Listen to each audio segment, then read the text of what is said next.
মাকামে রিজিক আপনি মাফ করিয়া দেন, সবার দিকে জান্নাতের ফেরদাউসে উচ্চ মাকামে নসিব করিয়া দেন, তৌফিক দান করিয়া দেন। শোকের ছায়া নেমে এসেছে। এই মুহূর্তে আমি আছি বরিশাল জেলা ও মহানগর কার্যালয় রয়েছে, এখানে বেগম খালেদা জিয়ার জন্য আসলে রুহের মাগফিরাত কামনা করে দোয়া মনোজাত হচ্ছে। এই দোয়া মনোজাতে আসলে কান্নায় ভেঙে পড়েছেন সবাই, আপনারা দেখতে পাচ্ছেন। দোয়া মনোজাতে বরিশাল মহানগর জেলা এবং কেন্দ্রীয় বিএনপির নেতৃত্ববৃন্দ উপস্থিত আছেন। আমাদের অনেক অজানা দোয়া খালেদা জিয়ার জন্য আমাদের সবার হৃদয়ে আছে। আপনি তো জানেন আল্লাহ, আপনি আমাদের সকলেরই দোয়া মোনাজাতকে আপনি কবুল ও মঞ্জুর করিয়া দেন, সকলের হৃদয়ের ব্যথাকে আল্লাহ সেরিয়ে দেন। আমাদের এই ব্যথা যন্ত্রণা কোনো ঔষধ নাই, এই ঔষধ নাই, আপনি তো ঔষধ আল্লাহ, আপনি তো ট্রিটমেন্ট করে সবকিছু সারিয়ে দিতে পারেন। আল্লাহ আপনি আমাদেরকে দোয়া মোনাজাতের কবুল ও মঞ্জুর করিয়া দেন। সাল্লাল্লাহু তাআলা আলা খালকি খায়রিকুল্লাহ।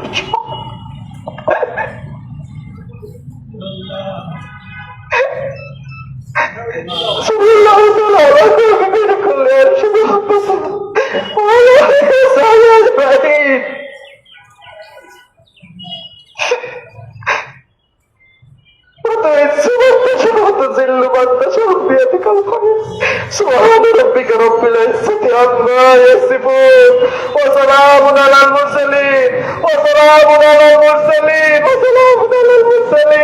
وجعل آخر كلامنا لا إله إلا الله محمد رسول الله। আমাদের কোরআন তেলাওয়াত অব্যাহত চলমান থাকবে ইনশাআল্লাহ। আসলে খালেদা জিয়ার মৃত্যুর খবর যখন বরিশালের নেতৃবৃন্দ আসলে জানতে পারেন, তারপরই আসলে তারা শোকে স্তব্ধ হয়ে যান। এর মধ্যে বরিশালের যে সদর রোডের যে বিএনপির দলীয় কার্যালয় রয়েছে সেটিকে কালো কাপড়ে মুড়িয়ে দেওয়া হয়েছে এবং এর বাইরে কালো পতাকাও উত্তোলন করা হচ্ছে। কেন্দ্রীয় ঘোষিত কর্মসূচির সেই সাথে দলীয় কার্যালয় জুড়ে কোরআন তেলাওয়াতের যে কার্যক্রম সেটি সকাল থেকে চলমান রয়েছে। এখানে সকাল থেকে বরিশাল যারা মহানগর নেতৃবৃন্দ আছেন, বিশেষ করে মহানগর বিএনপির যে সদস্য সচিব জিয়াউদ্দিন সিকদার, সাবেক নেতৃবৃন্দ মীর জাহিদুল ইসলাম জাহিদ, কেন্দ্রীয় বিএনপির বিলকিস জাহান শিরিন সহ কেন্দ্রীয় বিএনপির সদস্য অ্যাডভোকেট আব্দুল হক চান সহ আসলে বিএনপির নেতৃবৃন্দ জড়ো হয়েছেন এবং যে যেখান থেকে খবর পাচ্ছেন সেখানে আসলে যাচ্ছেন এবং তারা আসলে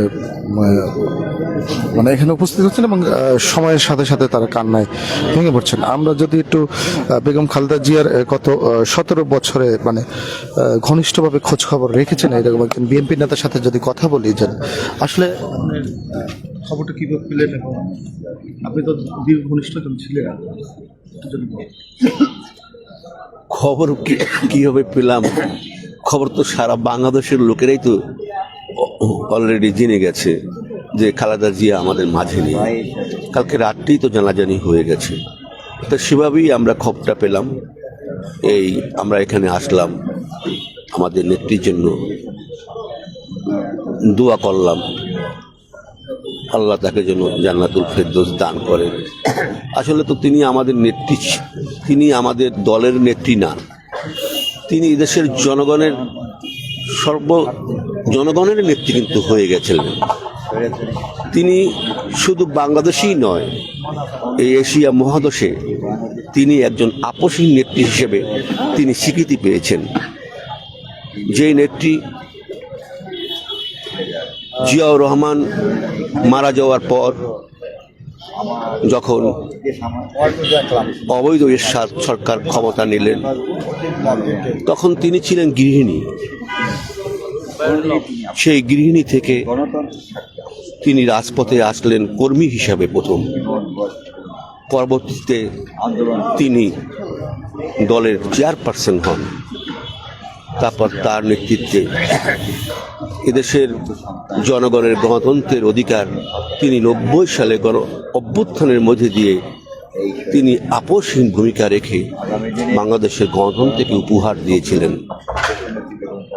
আবার দেখেন এই 17 বছর কি একটি মামলা, আমি তার লয়ার ছিলাম, আইনজীবী ছিলাম, আলিয়া মাদ্রাসায় তার মামলা পরিচালনা হতো। একটি মামলা, মিথ্যা মামলা, সেই মিথ্যা মামলাটায় তাকে সাজা দিয়ে ক্ষান্ত হয়নি। তার জেলখানায় বসে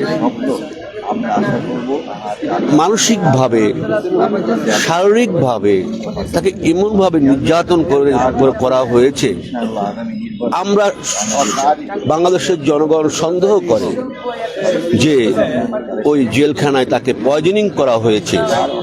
সেই পয়জনিং এর মাধ্যমে তিনি সুস্থ দেহে গেলেন জেলখানায়। যেদিন তিনি সাদা যেদিনকে হয় সেদিনও আমি আলিয়া মাদ্রাসার সামনে ছিলাম। তিনি সুস্থ একটি নেত্রী জেলখানায় গেলেন, অসুস্থ হয়ে গেলেন। আমি মনে করি তাকে অবশ্যই জেলখানায় তাকে পয়জনিং করা হয়েছে, তাকে মেরে ফেলার জন্য। তারপর অসুস্থ হলেন, তারপরে তার প্রস্তাব দেওয়া হলো তিনি যদি সরকারের নির্দেশ মানেন তাহলে বিদেশে চিকিৎসা করতে সুযোগ দেওয়া হবে। কিন্তু আপোষহীন নেত্রী তিনি বললেন বিদেশে আমি যাব না, তাকে বিদেশে চিকিৎসা করার কোনো সুযোগ দেওয়া হয়নি। আজকে তিনি কিভাবে মারা গেলেন, আজকে মৃত্যু আল্লাহর হাতে নির্ধারিত, তারপরও তো তিনি সময় মতো চিকিৎসা করতে পারেননি। আজকে তিনি চলে গেছেন, তিনি হাসতে হাসতে চলে গেছেন। এই জনগণকে আবার গণতন্ত্র ফিরিয়ে দিয়ে তিনি চলে গেলেন, ঠিক না? আজকে দেখেন তিনি একটি দেশের স্বাধীনতার ঘোষকের স্ত্রী, তিনি একটি দেশের প্রেসিডেন্টের স্ত্রী, তিনি বাংলাদেশের সেনাবাহিনীর প্রধানের স্ত্রী। আর সেই নেত্রীকে এদেশের সময় মতো তাকে চিকিৎসা পায়নি, বিদেশে যাওয়ার সেই সুযোগটা তিনি পায়নি। তাই আপনারা সকলে দোয়া করবেন। আর কি বলার আছে, তিনি আমাদের নেত্রী নন, তিনি আমাদের মা। আজকে মা, একটি ছেলে যখন তার মাকে হারায়, তিনি যেভাবে দুঃখ পায়, তার হৃদয় ভেঙে যায়। আজকে আমরা এখানে যারা আছি, আমরা আজকে আমাদের মাই মারা গেলে যে দুঃখ পায়, আমরা ঠিক সেভাবেই আজকে ভরাক্রান্ত হৃদয় নিয়ে আজকে আমরা এখানে এসেছি। আপনারা সবাই তার জন্য দোয়া করবেন। দোয়া করা ছাড়া কিছু নেই। আল্লাহ যেন তাকে জান্নাতুল ফেরদৌস দান করেন। আমিন। শুনছিলেন যে আসলে গত কয়েকদিন ধরে আসলে যে দেশনেত্রী বেগম খালেদা জিয়া যে অসুস্থ, তিনি এবার কেয়ার হাসপাতালে চিকিৎসাধীন ছিলেন। সেই সময় থেকে বরিশালের যারা বিএনপির রাজনীতির সাথে ওতপ্রোতভাবে জড়িত রয়েছেন, তারা সবাই তার খবর নিচ্ছিলেন। এবং সকালে তারা আসলে কেন্দ্রীয়ভাবেই জানতে পারেন বেগম খালেদা জিয়া, সাবেক প্রধানমন্ত্রী যিনি, তিনি আর নেই। এবং তার এই মৃত্যুর খবরের পরপরই দলীয় কার্যালয় ঘিরে আসলে নেতাকর্মীদের উপস্থিতি বাড়তে থাকে। এবং এখানে যে কেন্দ্রীয়ভাবে বিএনপির যে কর্মসূচি ঘোষণা করেছেন সেটি আসলে সবাই পালন করছে। এখানে কোরআন তেলাওয়াতের পাশাপাশি কালো পতাকা সাজিয়ে দেওয়া হয়েছে এবং নেতৃবৃন্দ আসলে এখানে সকাল থেকে আসছেন এবং কান্নায় ভেঙে পড়ছেন। তবে বরিশালের যে নেতৃবৃন্দ যারা রয়েছেন তাদের দাবি যে সাবেক প্রধানমন্ত্রী বেগম খালেদা জিয়াকে বিগত সময়ে আসলে কৌশলে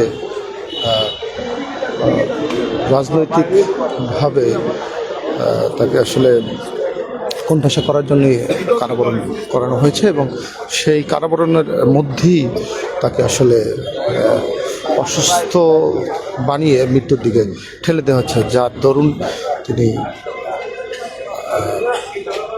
মৃত্যুর কোলে ঢলে রয়েছেন। আসলে কেন্দ্রীয় নেতৃবৃন্দ তারা এই মৃত্যুকে আসলে কোনোভাবেই মেনে নিতে পারছেন না। আপনারা দেখতে পাচ্ছেন আসলে এখানে শোক বই খোলা হয়েছে, যেখানে সুখাতা যেখানে লেখা হচ্ছে, যেখানে যারা নেতৃবৃন্দ আসছেন তারা আসলে তাদের যে মনের অভিব্যক্তি বা যে চিন্তা সেটি তারা লিখছেন। আমরা যদি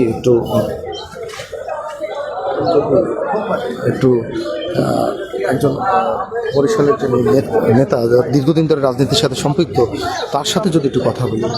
আসলে আপনাদের নেত্রী নেই, কি ধরনের কর্মসূচি হাতে নিয়েছেন? আমাদের নেত্রী নেই, মেনে নিতে পারছি না। আজকে বিশ্ব আপসীন নেত্রী দেশনেত্রী বেগম খালেদা জিয়া, তিনি ছিলেন, আছে এবং থাকবে। আজকে শুধু আমি নয়, আজকে সারা বাংলাদেশ কাঁদছে, ভুবন কাঁদছে। আজকের গণতন্ত্র এতিম হয়ে গেছে, দেশ এতিম হয়েছে, আমরা এতিম হয়েছি। শহীদ রাষ্ট্রপতি জিয়াউর রহমানের সংগঠন ধারক ও বাহক ছিলেন দেশনেত্রী বেগম খালেদা জিয়া। আমরা তার নেতৃত্বে আন্দোলন সংগ্রাম করেছি, তার কাছে থেকে রাজনীতি করেছি। আজকে দীর্ঘ 38-39 বছর রাজনীতি করছি তার নেতৃত্বে।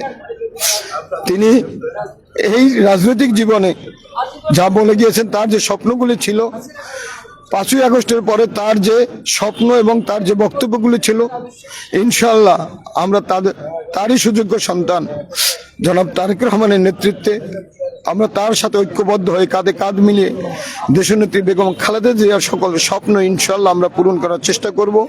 এবং তিনি যেভাবে জনগণের জন্য ছিলেন, দেশ ছেড়ে যাননি, 18 কোটি সন্তানের কথা ভেবে তিনি দেশ ছাড়েননি, ঠিক তেমনি ভাবে আমরা ওই 18 কোটি জনতার জন্য আমরা ইনশাআল্লাহ কাজ করে যাব। এবং দীর্ঘ 7 দিনের এই শোক ঘোষণা করেছে, শোক দিবস বিএনপির পক্ষ থেকে। আমাদের দোয়া মোনাজাত হয়েছে, দলীয় কার্যালয়ে খতম তারাবি হয়েছে, কালো পতাকা উত্তোলন করেছি। এবং এর পরবর্তীতে আপনারা জানেন 1 তারিখে ছাত্রদলের প্রতিষ্ঠা বার্ষিকী উদযাপন। সেই ছাত্রদলের প্রতিষ্ঠা বার্ষিকীতে ইনশাআল্লাহ হয়তো আমার নেত্রী, আমার মা দেশনেত্রী বেগম খালেদাদের জন্য সারা দেশে ছাত্রদলের পক্ষ থেকে হয়তোবা দোয়া অনুষ্ঠিত হবে। আমি আপনাদের মাধ্যমে সকল দেশবাসীর কাছে দোয়া চাচ্ছি, হে আল্লাহ, তুমি আমার নেত্রী, আমার মা দেশনেত্রী বেগম খালেদা জিয়া তুমি জান্নাতের সর্বোচ্চ মাকাম স্থান তার জন্য অধিষ্ঠিত করো। আমিন আমিন। আপনারা শুনছিলেন যে আসলে বিএনপির যারা নেতাকর্মী রয়েছেন, তারা রাজনৈতিক নেতৃবৃন্দ যারা রয়েছেন, তারা আসলে দেশনেত্রী, তাদের যে নেত্রী রয়েছেন তার জন্য আসলে সবার কাছে, দেশবাসীর কাছে দোয়া চাইছেন, তার রুহের মাগফিরাত কামনা করছেন।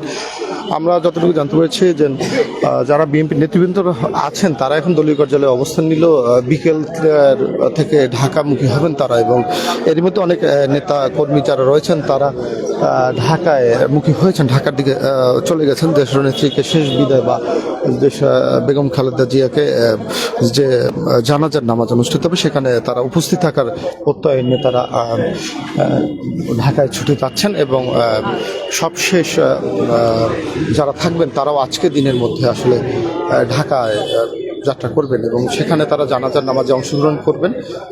এই ছিল বরিশাল থেকে আমার কাছে সর্বশেষ। ধন্যবাদ। মুশফিক সৌরভ, বাংলাদেশ 24, বরিশাল।